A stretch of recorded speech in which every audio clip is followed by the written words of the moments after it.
Ahí está.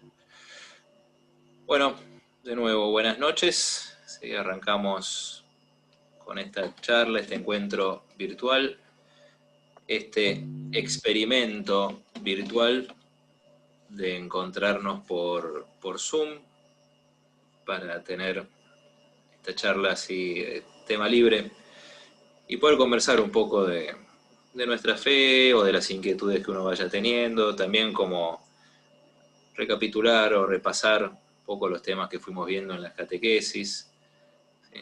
Ya hemos visto una buena parte del credo, ¿no? O sea, todo lo que se relaciona con Dios, Dios creador, la Santísima Trinidad.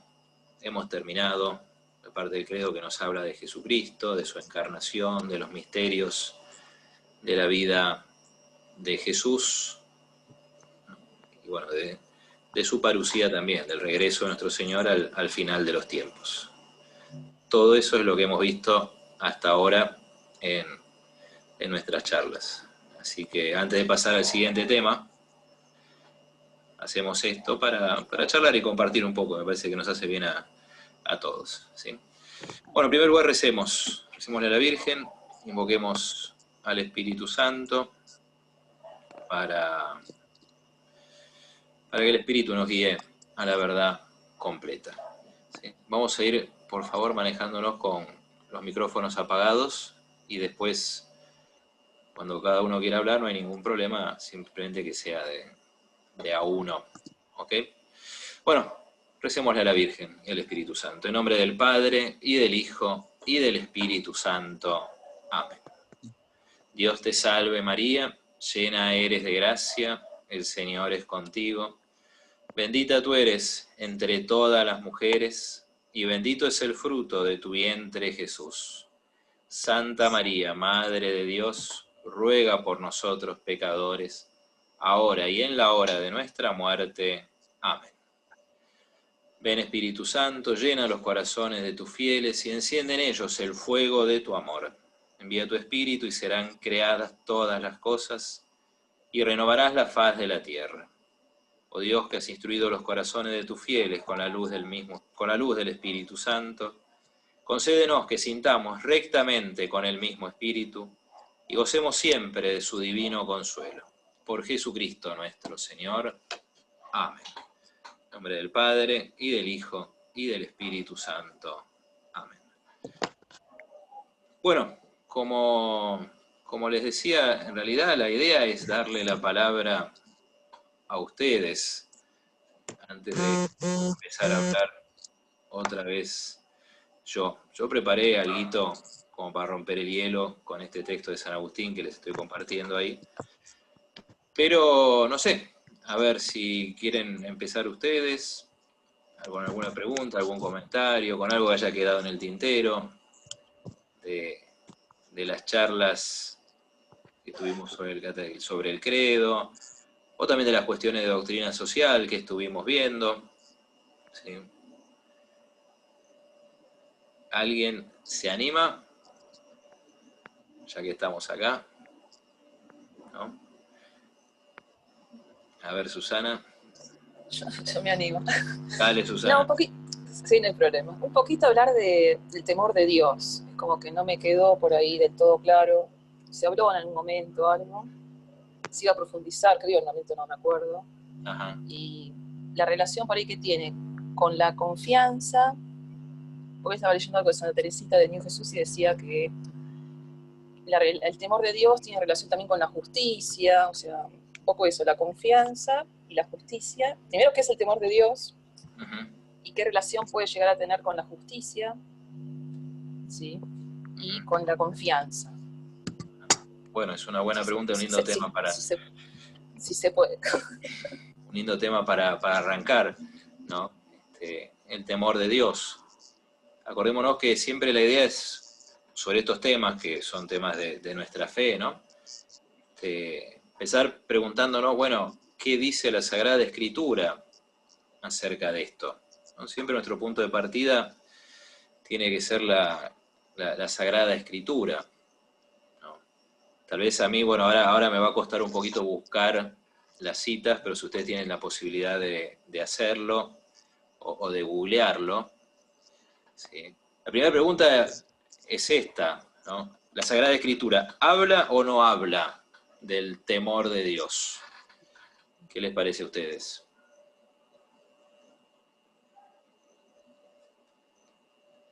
María Elena, Para mí no, ¿eh?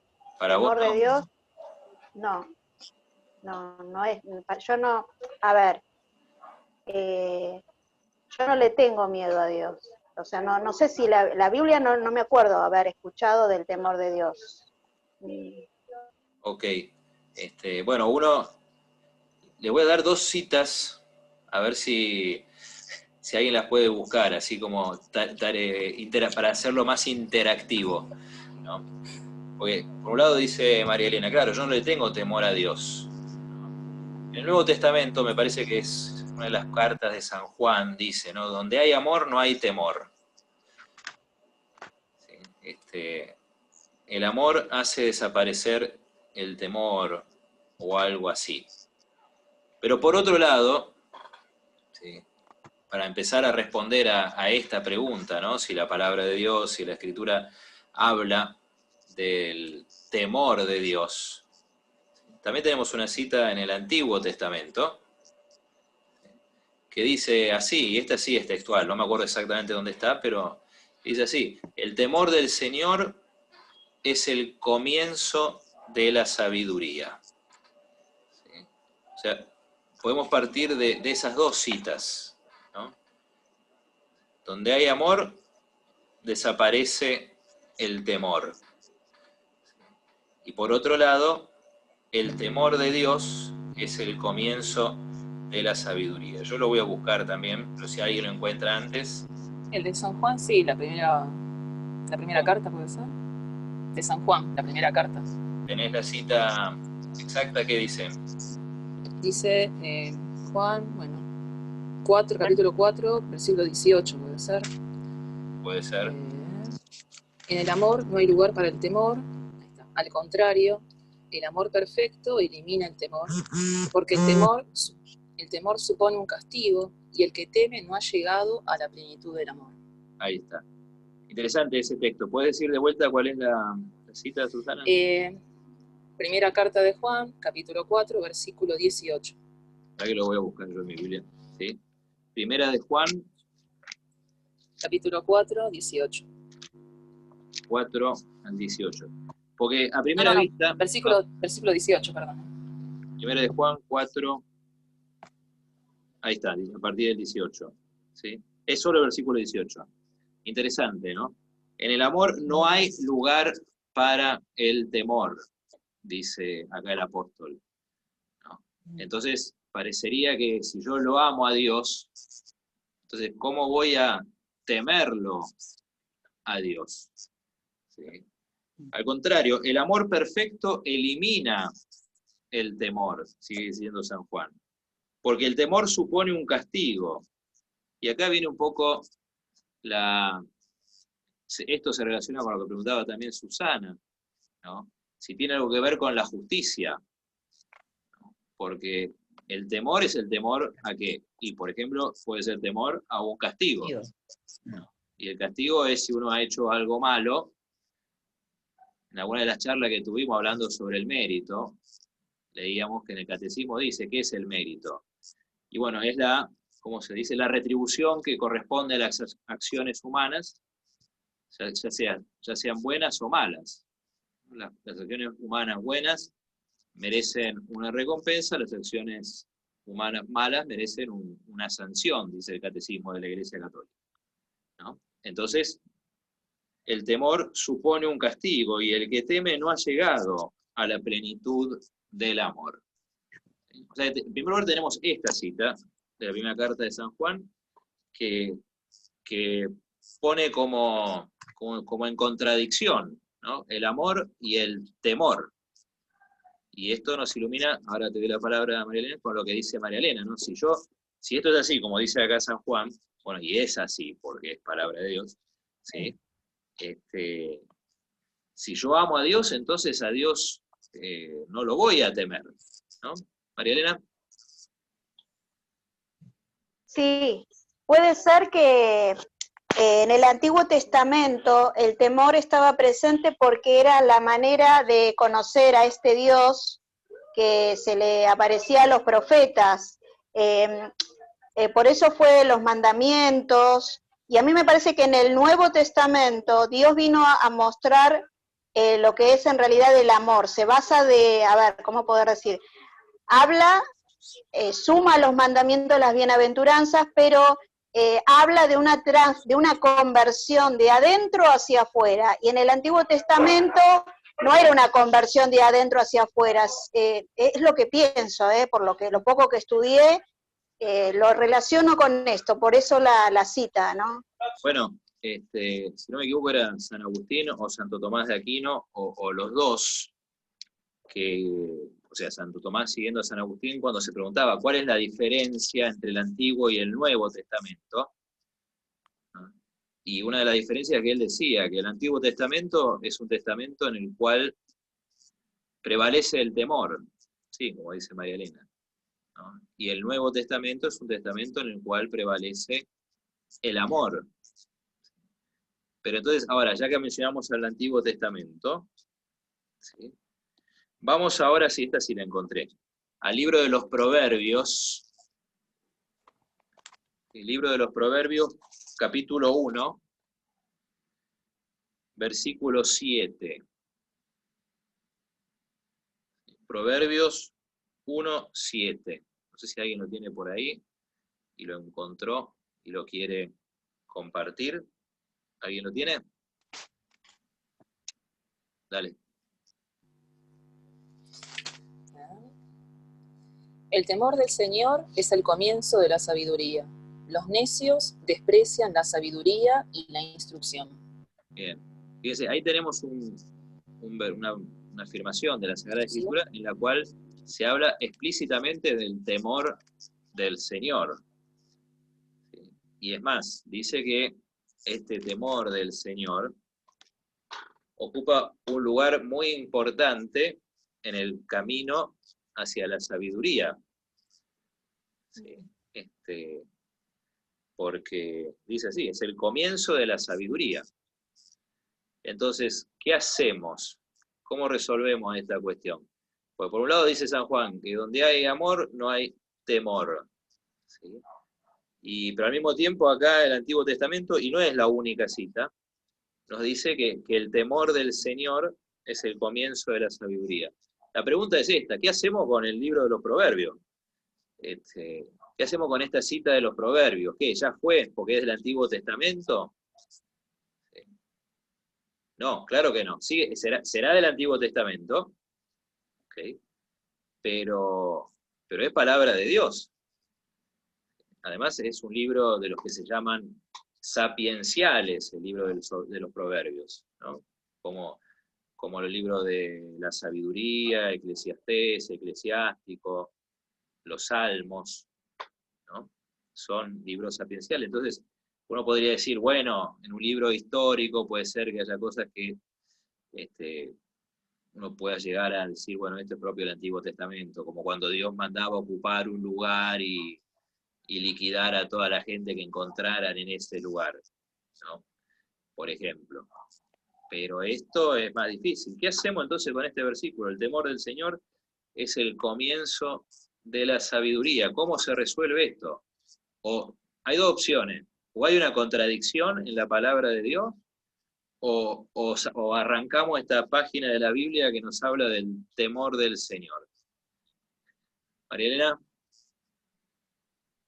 No, yo pienso que es así. Cuando uno, por ejemplo, tenemos que evangelizar a alguien que no cree nada, me parece que es en el comienzo de la fe que uno tiene que tener clara cómo son las cosas, ¿no? Es como, no sé, a ver cómo explicar, como a un niño decirle, bueno, tenés esta casa donde podés jugar, pero le tenés que poner reglas claras. Yo creo que eso es el Antiguo Testamento. Son, a ver, reglas, normas bien claras, ¿no? Habla de la sabiduría, de la educación. O sea, yo necesito tener, yo creo que, a ver, el Antiguo Testamento nos da como eso, normas, reglas claras. En el Nuevo Testamento, a medida que vamos profundizando la palabra de Dios y lo conocemos al Hijo de Dios, a Jesús, ese conocimiento hace que, para mí, ¿no?, que se vaya transformando en ese amor y que lo veamos simple. Para mí, por ejemplo, hoy yo a Dios y a la Biblia la veo simple, me habla constantemente. No es que hay que quitar una cosa ni la otra, simplemente que es como un comienzo de cómo fue la fe, bueno, en ese entonces con Israel, pero puede pasar con cualquier persona que quiera comenzar la fe, es lo que pienso, bueno, eso, ¿no? Nada más. Sí, está bueno. Bueno, lo que dice acá el libro de los Proverbios es que el temor es el comienzo de la sabiduría, está al comienzo, no al final. Tampoco es la plenitud, ¿sí? Bueno, a ver, una posible... bueno, y les digo otra cosa como para complicarla un poquito más. ¿Sí? Ustedes tendrán presentes, ahí está entrando Jorge, tendrán presentes, digo, a los dones del Espíritu Santo, ¿no? Buenas noches, Jorge, bienvenido. Estamos hablando del temor de Dios. ¿Sí? Estamos dando vueltas sobre ese tema. Ustedes tienen presente los 7 dones del Espíritu Santo, ¿no? Y ¿se acuerdan cuáles son? Aunque no sea en orden. Pregunta difícil. Pero ¿cuáles son los 7 dones del Espíritu Santo? Uno es sabiduría. Sabiduría, sí, exacto. Consejo. Olga dijo algo, perdón. Temor de Dios también. Sí, bueno, a eso voy. El temor de Dios también es un don del Espíritu Santo. Eso complica las cosas muchísimo. Porque, exacto, entre los dones del Espíritu Santo tenemos sabiduría, ciencia, entendimiento, consejo, fortaleza, piedad y temor de Dios. O sea que incluso en el Nuevo Testamento el temor de Dios es un don del Espíritu Santo. Y, a ver, lo digo así, no hay nada más del Nuevo Testamento que el Espíritu Santo. O sea que el Espíritu, cuando viene con sus dones a nuestras almas, uno de los dones que trae es el don del, llamémoslo así, santo temor de Dios. Entonces, ¿qué hacemos ahora? Peor todavía, más complicado. ¿Sí? Bueno, a mí me parece una cosa que a mí en lo personal me ayuda para este tema, ¿no?, del temor de Dios, después de haber visto un poco, como siempre hacemos, ¿no?, lo que dice la Escritura, es esto que dice Santo Tomás de Aquino. Santo Tomás de Aquino dice que hay 2 clases de temor, y él lo llama así. Uno es el temor servil, y otro es el temor filial. O sea, dicho de otra manera, 2 clases de temor. Uno es el temor del esclavo, y otro es el temor del hijo. O bien, en este segundo caso, ¿sí?, es el temor de la persona que ama a alguien. Y aclaremos un poquitito, ¿sí? Si ahora volvemos al texto ese de San Juan, de la carta de Juan, que leíamos recién, ¿sí?, cuando él dice, no, el temor supone un castigo, ¿qué les parece a ustedes? ¿De cuál de estos 2 temores está hablando? Claramente está hablando del temor servil, ¿sí? O sea, que el temor servil es el que tiene una actitud de esclavo, ¿no? Porque que yo hago el bien o evito el mal por temor al castigo. Pero eso no es el temor de los hijos.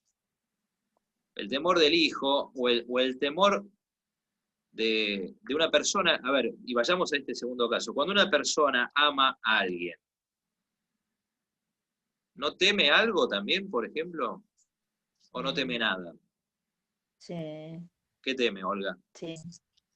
Teme ofenderlo. Bueno, teme ofenderlo, teme lastimarlo. Claro. Teme perderlo, por ejemplo, ¿o no? Teme estar separado de esa persona, teme no verla más. O sea que hay un temor de esclavos y hay un temor de los que aman.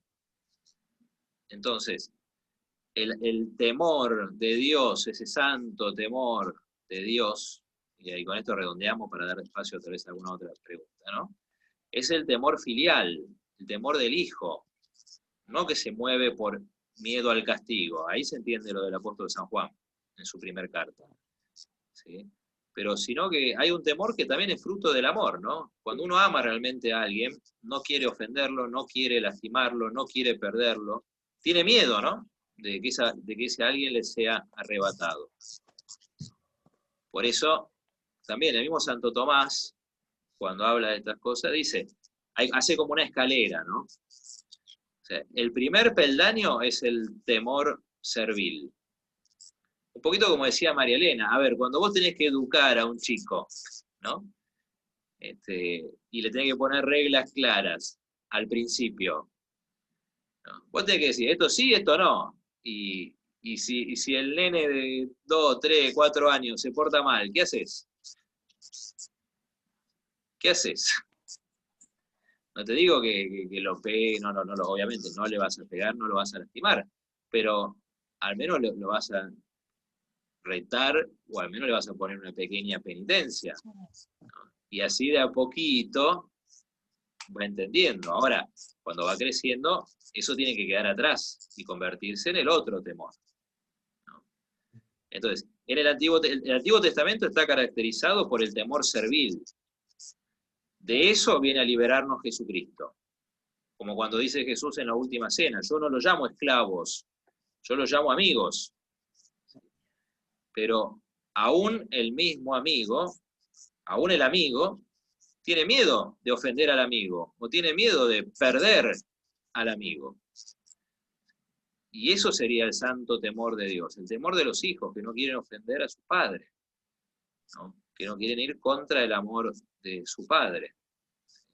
Por eso, en el Antiguo Testamento sigue estando el temor de Dios. E incluso, pues después habría que, sí, en un momento hablaremos en las catequesis sobre el Espíritu Santo, ¿no? Pero incluso nada más y nada menos que como un don del Espíritu Santo, ¿no? Que al mismo tiempo es una ayuda para nosotros para alejarnos del pecado, ¿sí? No tanto por el miedo al castigo que el pecado puede suponer, sino por lo que significa el pecado en relación con Dios, que es nuestro Padre, ¿no? Aunque Dios no nos castigara. Es como lo que dice Santa Teresa de Jesús, aunque no hubiera infierno, yo te temiera. Y aunque no hubiera cielo, yo te amara. Y también algo, y digo esto y termino para dejar lugar a otra pregunta, ¿no? También algo interesante dice San Ignacio de Loyola en sus ejercicios espirituales, ¿no? Él invita a considerar los pecados, la misericordia de Dios, cómo Dios es bueno, etcétera, etcétera, pero al final de esa etapa de los ejercicios, también dice, bueno, meditemos un poquito acerca del infierno. ¿Y por qué dice eso San Ignacio? Y porque al menos, si no es por amor de Dios que yo me aparto de mis pecados, al menos que por temor yo me aparte de mis pecados. Eso dice San Ignacio de Loyola en sus ejercicios espirituales. O sea, que si no es por las buenas, aunque sea por las malas. Ese temor, por supuesto, es solamente, como dice la Escritura, el comienzo de la sabiduría. No es la plenitud de la sabiduría. ¿Sí? Bueno, se nos fue un poco largo, pero es un tema muy interesante, este tema del temor de Dios.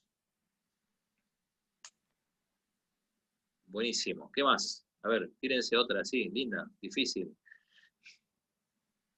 Sobre la fe, sobre la iglesia, la doctrina social, de las cosas que hemos hablado. No se asusten porque estamos con el Zoom.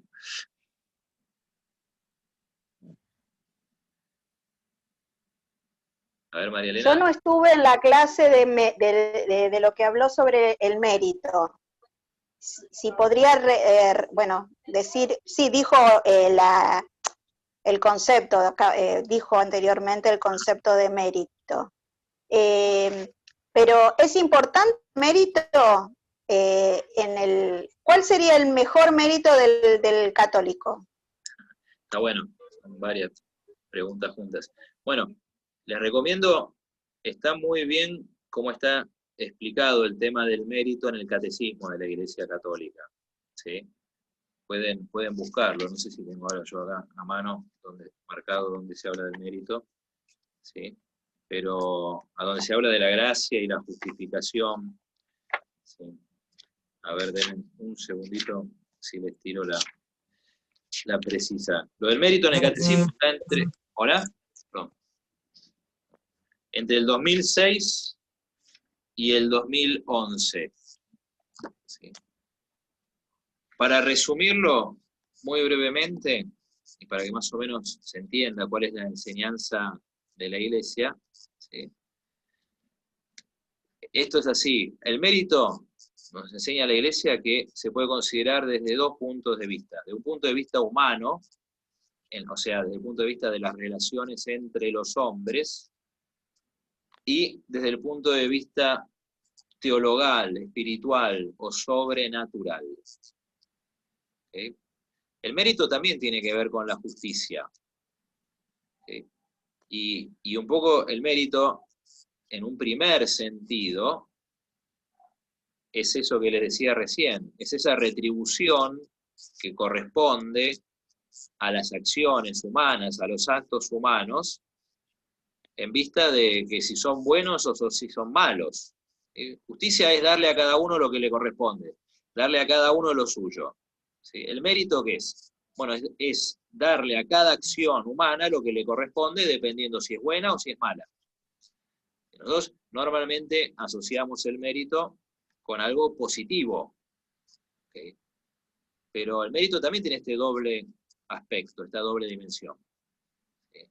Entonces, mérito es darle a cada acción humana lo que le corresponde según si es buena o si es mala. Si es buena, le corresponde una recompensa. Si es mala, le corresponde una sanción o un castigo. Así dice el catecismo. ¿Sí? Eso es la noción de mérito. Después, si pasamos a las relaciones humanas, esto significa que, por ejemplo, una sociedad tiene que premiar las buenas acciones de sus miembros o recompensarlas, o bien sancionar las malas acciones de sus miembros. ¿Se va siguiendo eso? ¿Sí? Eso es el mérito, el mérito como noción y también el mérito como una cuestión social a nivel humano. ¿Sí? Ahora, si pasamos a un plano espiritual, ¿sí?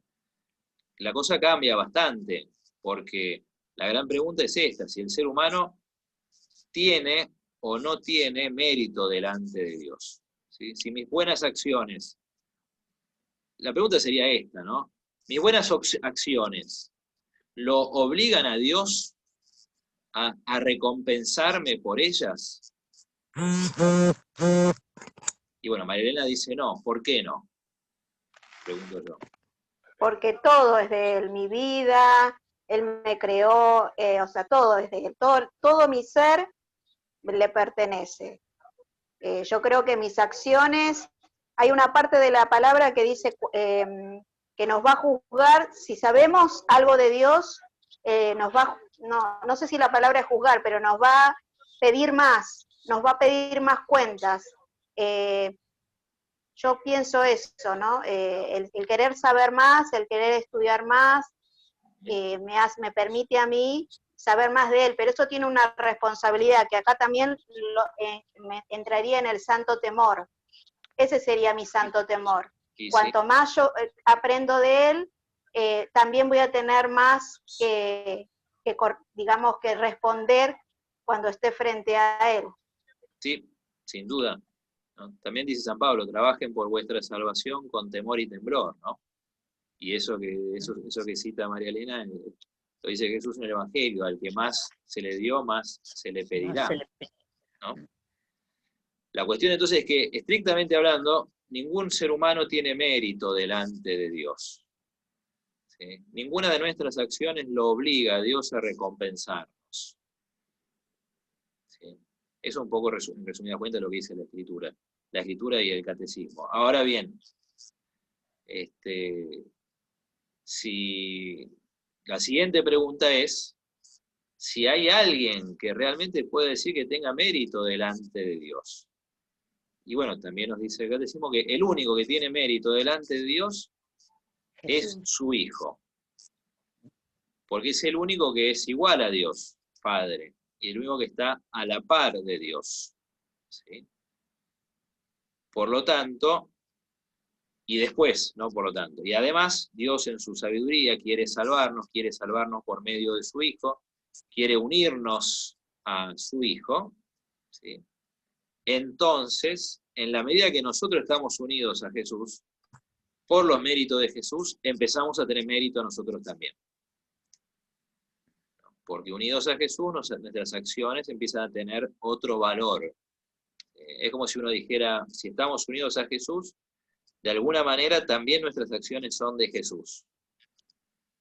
Y por esos misterios de Dios, ¿no? Donde se une la gracia y la libertad del hombre, en la medida que estamos unidos a Jesús, ahí empezamos a tener mérito. Mérito sobrenatural. ¿Ok?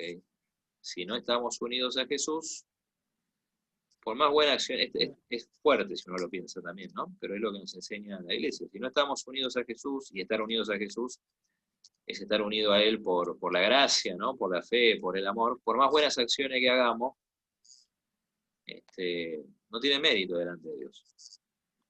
Podemos recordar lo que dice San Pablo cuando habla de la caridad, ¿no? Si yo no tengo amor, no me sirve de nada.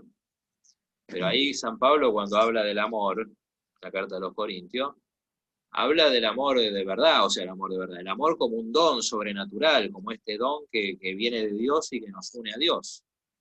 ¿Sí? Yo puedo hablar en lenguas, puedo entregar mi cuerpo a las llamas, ¿sí? Puedo hacer un montón de cosas heroicas, pero si no tengo amor, dice San Pablo, eso no me sirve para nada. O como también dice Jesús en el Evangelio de Juan, si no me equivoco, capítulo 14, por ahí, ¿no? Dice, separados de mí, ustedes no pueden hacer nada. ¿Se acuerdan cuando Jesús dice, yo soy la vid, ustedes los sarmientos? Bueno, esta es parte del misterio, y con esto resumo y termino, ¿sí? O sea, delante de Dios no tenemos mérito, nosotros los seres humanos. Unidos a Jesucristo, podemos llegar a tener un verdadero mérito, y de tal manera, no solamente llegar al cielo como un regalo de Dios, sino también mereciéndolo. Lo cual también es nos habla mucho de la bondad de Dios, ¿no? Que quiere regalarnos el cielo y quiere que nos lo ganemos.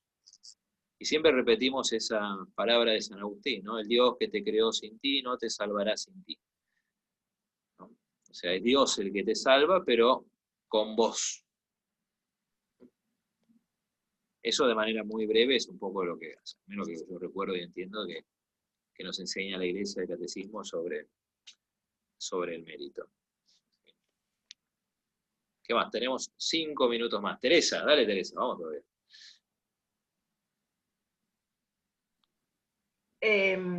Me cuesta entender y aceptar que si todos fuimos creados por Dios, toda la humanidad, aquel que no... Entiendo que sí, hay que creer en Jesús y estar unido a Jesús para llegar al cielo y salvarse.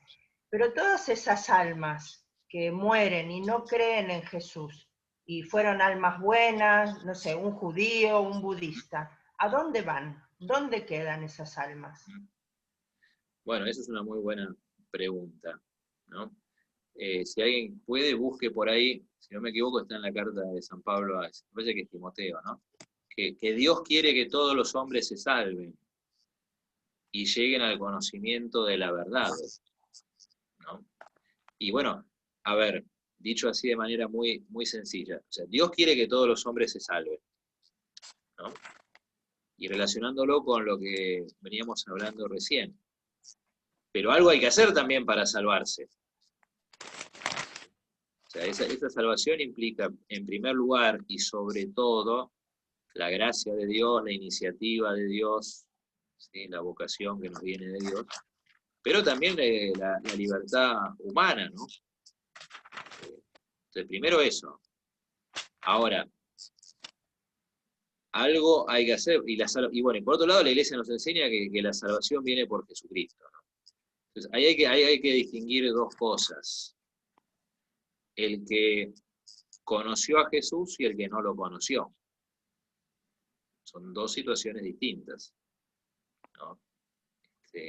Una cosa es si uno conoció a Jesús o escuchó el Evangelio, ¿sí? y lo rechaza, eso es una situación.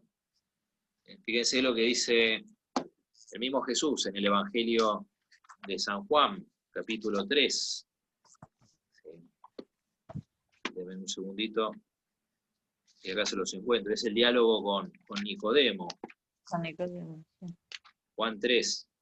Es cuando Jesús dice que el Hijo del Padre envió a su Hijo no para juzgar al mundo, sino para salvarlo, ¿se acuerdan? Sí.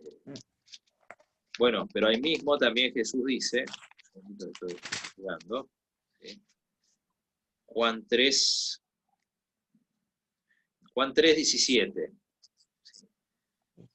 Dios no envió a su Hijo para juzgar al mundo, sino para que el mundo se salve por él. El que cree en él no es condenado. El que no cree ya está condenado, porque no ha creído en el nombre del Hijo único de Dios. Son palabras de Jesús. ¿Sí? El que cree en él no está condenado. El que no cree ya está condenado porque no ha creído en el nombre del Hijo único de Dios. Ahora bien, ¿cómo entender esto de creer o no creer? Claramente supone haber tenido la posibilidad de conocer a Jesús. Porque una cosa es el que no cree en Jesús y nunca escuchó hablar de Jesús. Y otra cosa es el que, habiendo escuchado hablar de Jesús o habiendo escuchado su palabra, no quiere creer. Entonces acá me parece a mí que esto que dice, ¿no? El que no cree ya está condenado, se refiere, no es a la simple ausencia de fe, sino al que no quiere creer. Eso es una cosa. ¿Sí? ¿Y qué pasa entonces con los que nunca tuvieron la oportunidad de conocer a Jesús? ¿Sí? Por cuestiones culturales, lo que sea, ¿no? Bueno, hay que recordar también que Dios nos da dos caminos para llegar a Él. Uno es la palabra de Dios, y el otro, ¿cuál es? Y esto sí lo tienen todos los hombres. El otro camino para llegar a Dios, o la otra luz, mejor dicho, para llegar a Dios, es la voz de la conciencia. Entonces la misma Iglesia nos enseña, digámoslo así, de manera sencilla, ¿no? Que la voz de la conciencia es la voz de Dios.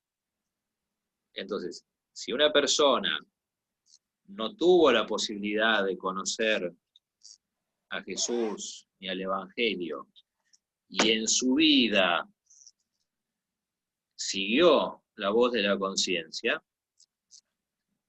siempre con la ayuda de Dios y con la gracia de Dios, ¿no? Esa persona, y esto es enseñanza de la Iglesia, ¿no? Esa persona también puede salvarse. Y porque la gracia de Dios le puede llegar por caminos misteriosos que nosotros no conocemos. O sea, como posibilidad está esa otra posibilidad, ¿no? Siguiendo la voz de la conciencia, obrando siempre según la voz de la conciencia, también hay una posibilidad de salvarse. Pero, de vuelta, siempre y cuando uno no haya rechazado a Jesús, después de haberlo escuchado. ¿Okay?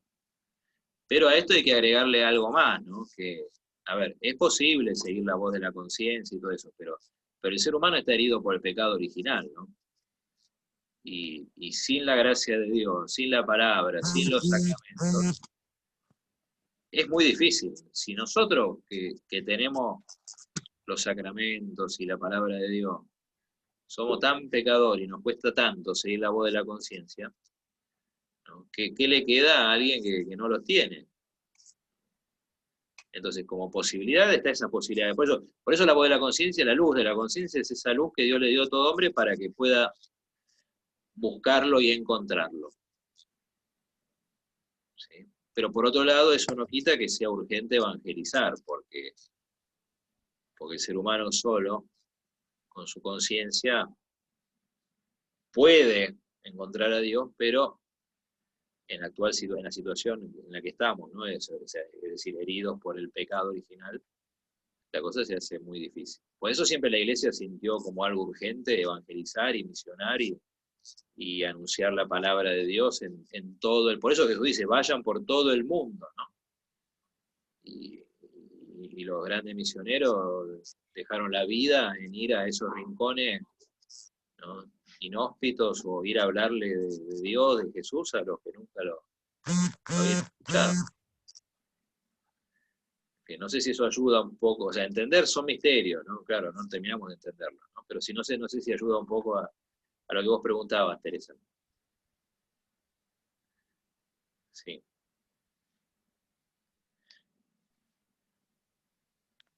Bueno, muy bien. 3 preguntas interesantes, jugosas, sobre el temor de Dios, sobre el mérito, sobre la salvación, ¿no?, de los hombres. Muy bien. Me parece que hemos cumplido satisfactoriamente nuestro experimento de Zoom. ¿Sí? Sí. Y que bueno, y podemos dejar acá y descansar un poquito. Sí. Muy bien. Bueno, gracias también por estar, y gracias por las preguntas que realmente, está bueno, ayudan. ¿Sí? Y gracias por animarse a hacerlas, y fueron buenas preguntas. ¿Sí? Muy bien, rezamos y terminamos, ¿sí? En el nombre del Padre, y del Hijo, y del Espíritu Santo. Amén. Gloria al Padre, y al Hijo, y al Espíritu Santo, como era en el principio, ahora y siempre, por los siglos de los siglos. Amén. El Señor esté con ustedes. Que la bendición de Dios Todopoderoso, Padre, Hijo y Espíritu Santo, descienda sobre ustedes y permanezca para siempre. Amén.